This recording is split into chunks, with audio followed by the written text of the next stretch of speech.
외도가 물었습니다. 일체는 무엇입니까? 세존이 대답하셨습니다. 일체는 12입처입니다. 이게 모든 거예요. 아마 그날 외도는 황당했을 거예요. 정신적 실체나 물질적 실체 이런 대답이 나올 것으로 기대를 했는데 이건 또 무슨 말이야 12입처래. 그러니까 흥미를 잃었겠지요. 그러니까 공부하려고 온 사람이 아니에요. 지나가다가 그냥 이 집에는 뭐 파나 한번 물어보려고 온 사람이야. 이 시간에는 일체는 12입처입니다 라고 하는 세존의 대답에 들어있는 의미를 한번 생각해 보겠습니다. 오늘 공부가 굉장히 중요해요. 자, 12입처 공부했습니다. 12입처는 6내입처와 6유입처로 구성됩니다. 6내입처는 무엇입니까? 안입이, 설신, 의를 말합니다. 안입이, 설신은 6가지 내적 인식 기능이라고 합니다. 예를 들어서 안은 시각하는 내적 기능이고 내지 의는 정신하는 내적 인식 기능입니다. 또 안입이, 설신은 6가지 내적 인식 영역을 말합니다. 안은 시각하는 내적 인식 영역이고 내지 의는 정신하는 내적 인식 영역입니다. 다 공부한 것이니까 이해가 되죠? 육유입처는 색성향 미적법을 말합니다. 색성향 미적법은 6가지 외적 인식의 기능입니다. 예를 든다면 색은 시각 드는 외적 인식 기능이고 내지 법은 정신 드는 외적 인식 기능입니다. 또 색성향 미적법은 6가지 외적 인식 영역입니다. 색은 시각 드는 외적 인식 영역이고 내지 법은 정신 드는 위적 인식 영역입니다. 여기서 한 가지 꼭 알아둬야 할 것은 6내입처와 6유입처가 모두 물질적 기능이에요. 이거 왜 이렇게 강조하냐? 이 물질적 기능에서 심적인 기능이 생겨나는 거예요. 그럼 우리는 당장에 이렇게 생각할 거예요. 어떻게 물질적 기능에서 심적 기능이 생겨날까? 이렇게 생각하는 사람은 물질적 기능과 심적 기능이 서로 반대되는 개념이라고 지금 생각하고 있는 거예요. 그런 생각하지 마세요. 물질적 기능이다, 심적 기능이다 이런 것들은 인식 기능에서 일어나고 있는 여러 가지 기능을 그냥 구분한 용어에 불과한 거예요. 밥 먹을 때 수저가 있고 젓가락이 있는데 수저의 기능, 젓가락의 기능이 따로따로 있잖아요. 그러면 일체는 12입처입니다 라는 세존의 말씀은 어떤 의미가 있는가 한번 살펴볼게요. 결론 먼저 말하겠습니다. 일체는 12입처입니다. 이 말은 일체는 인식된 것입니다 라는 뜻입니다. 다시 말해서 일체는 인식된 것으로 존재합니다 그런 뜻이에요. 일체는 인식된 것입니다 이 말은 무슨 뜻이에요? 일체는 인식된 것으로 존재합니다 이 말이에요. 그렇다면 인식된 것이란 무슨 뜻일까요? 인식된 것이란 인식 행위의 결과로 생겨난 것 이런 뜻이에요. 다시 한번 반복해 볼게요. 일체는 12입처이다. 이 말은 일체는 12입처에서 인식된 것들이다. 또 이 말은 일체는 인식된 것으로 존재한다. 이런 말이에요. 또 이 말은 인식 행위의 결과로 생겨난 것이 일체이다. 정리했죠? 즉 인식행위의 결과로 생겨난 존재가 인식된 것입니다. 다시 이 말은 인식행위의 조건에 의해서 생겨난 것입니다. 이런 뜻이에요. 일체가. 인식행위의 조건에 의해서 생겨난 것 이것이 일체입니다. 인식행위의 조건에 의해서 생겨난 것 이 말은 무슨 말이에요? 연기된 것입니다. 이 말이에요. 그래서 결론을 말하면 세존이 말씀하신 일체는 12입처입니다 라는 말의 의미는 일체는 인식된 것이고요. 연기된 것이지 실체적인 것이 아닙니다. 그런 뜻이에요. 이 시간에는 일체를 2가지 유형으로 구분해서 생각해 볼게요. 일체는 여러 가지 유형으로 나누어서 생각을 해볼 수가 있어요. 오온도 일체입니다. 5가지 유형으로 나누죠. 색, 수, 상, 행식. 또 명색으로 나누기도 해요. 일체를. 그런데 오늘은 나라는 존재와 세계라는 존재를 일체라고 생각하고 이야기를 해볼게요. 이렇게 일체가 나라는 존재와 세계라는 존재를 포함하고 있는 말이라고 받아들이면 12입처에서 인식된 것은 바로 뭐냐면 나라는 존재와 세계라는 존재입니다. 이 세상에 수없이 많은 사물들이 있는데 그것들을 두 가지 유형으로 분류해 보면 나와 세계밖에 없어요. 불교는 나와 세계를 다시 간단하게 뭐라고 표현하냐면 나와 남이라고 표현을 해요. 나와 남. 일체는 나라는 존재와 세계라는 존재를 포함합니다. 그러므로 나라는 존재와 세계라는 존재는 모두 실체라는 불변의 원인에 의해서 생겨난 것이 아니고 행위를 조건으로 생겨난 이식된 것이다 이 말이에요. 그런데 이런 뜻으로 말씀을 하셨는데 외도가 12표라는 말을 듣고 한번 상상을 해볼까요? 어떤 생각을 했을까? 아마 벼락 맞는 것 같은 당혹감을 감추지 못했을 거예요. 그러면 오늘 공부의 핵심은 뭐냐면 나와 세계로 구분되는 일체가 어떻게 12표에서 나타나는지를 지금 보여주려고 그래요. 6가지 이식 과정 중에서 시각적 이식 과정만 살펴볼게요. 나머지 5가지는 여러분이 집에 가서 곰곰이 사유해 보세요. 자, 시각적 인식 행위가 있으면 그 시각적 인식 행위의 결과로 나와 세계의 존재가 생겨납니다. 다시 한번 말할게요. 시각적 인식 행위가 있으면 그 시각적 인식 행위의 결과로 나와 세계의 존재가 생겨납니다. 여기 한번 볼까요? 안과 색이 조건적으로 결합해서 시각적 인식이 생겨나죠? 그러잖아요. 안을 조건으로, 색을 조건으로 시각적 인식이 생겨납니다. 색이 조건적으로 결합해서 시각적 인식이 생겨납니다. 그러면 이 시각적 인식 행위의 결과로 안에서는 내가, 색에서는 세계가 생겨납니다.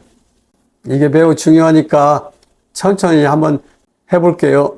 시각적 인식이라는 것은 시각하는 행위와 시각되는 행위가 결합하는 거예요.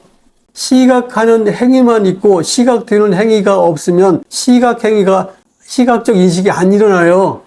그러면 시각적 인식 행위가 일어나면 시각하는 행위의 이 결과로 시각하는 나라는 존재가 만들어져요.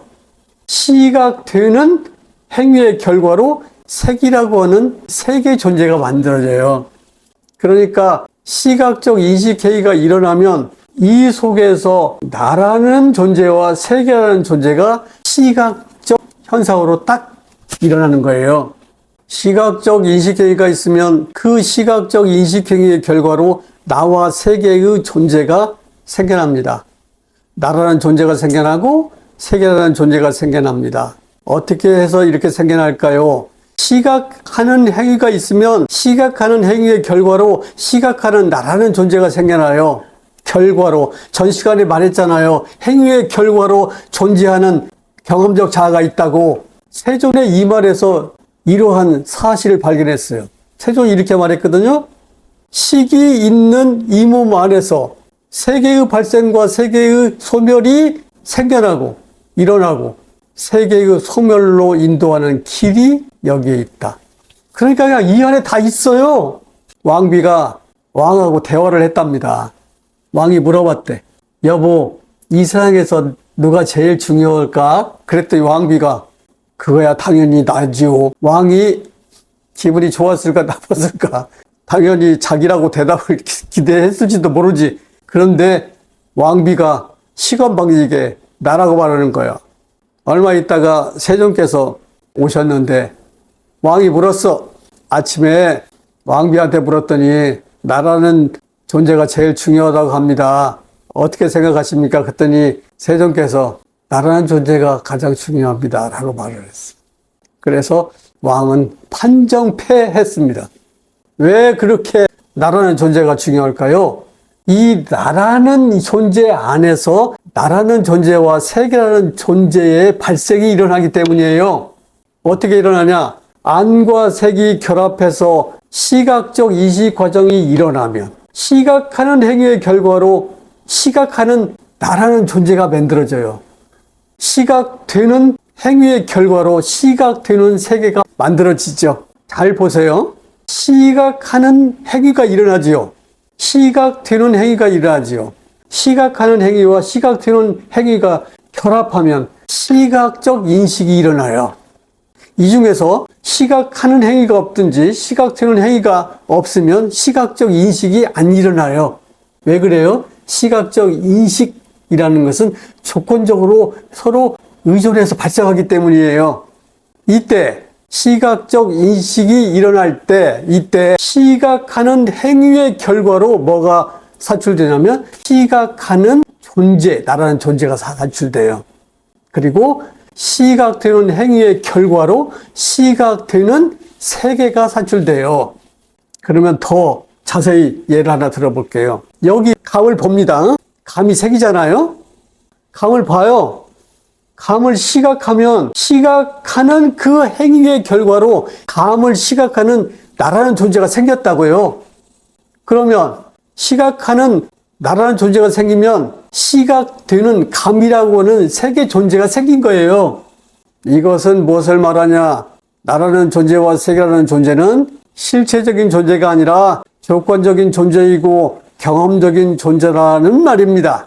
왜 경험적인 존재라고 하는가? 왜 조건적인 존재라고 하는가? 이 말 뜻을 명확하게 이해해야 돼요. 왜 경험적이라고 합니까? 행위의 결과로 생겨나기 때문에 경험적이라고 그래요. 그리고 그 행위가 조건적으로 일어나기 때문에 조건적인 존재라고 합니다. 우리가 일상적으로 이런 말을 막 쓰잖아요. 나는 색을 시각한다. 실체론자들은 나라는 존재도 있고 색이라는 존재도 있다고 생각하겠지요. 그런데 불교를 공부하는 사람은 이렇게 생각해야 돼요. 시각하기 때문에 시각하는 나라는 존재가 생겨난다. 시각되기 때문에 시각되는 세계라는 존재가 생겨난다. 청각적 인식행위 내지 정신적 인식행위의 조건 결합에서도 이렇게 나라는 존재와 세계라는 존재가 생겨납니다. 이 나라는 존재와 세계라는 존재가 생겨나는 12입처가 바로 일체입니다. 나라는 존재와 세계라는 존재는 어디서 생겨납니까? 12입체에서 생겨납니다. 세존이 말씀하시는 우리가 살아가는 이 세계는 다 어떤 세계냐면 실체적 세계 속에서 우리는 살아가지 않고 경험적 세계에서 살아가는 거예요. 그래서 인간이 어떤 행위를 해서 어떤 경험을 산출할 것인가 스스로 결정하면서 살아야 돼요.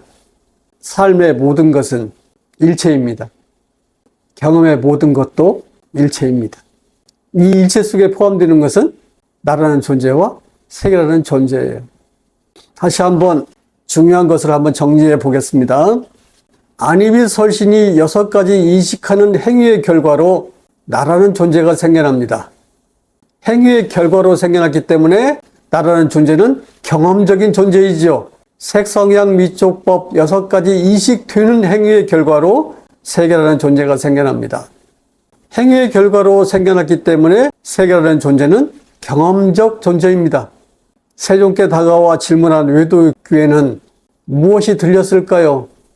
아마도 아무것도 들리지 않았을 겁니다. 사실은 세존의 그 대답은 경천동지할 소리입니다. 이 세상을 완전히 뒤집어 엎어서 혁명을 선언하는 소리예요. 오늘 우리는 세존께 물어야 합니다. 세존이시여, 일체는 무엇입니까? 그리고 그것은 어떻게 생겨납니까? 그렇다면 세존은 이렇게 대답할 겁니다. 일체는 12표이다. 그것은 조건적으로 생겨난다. 2500년 전에 세존의 말씀은 패러다임의 혁명을 알리고 있습니다. 인류가 이러한 새로운 사고방식 속에 들어가지 않는 한 실체론의 그 특징인 양극단의 대립적 삶이 가속화될 것입니다. 마치겠습니다.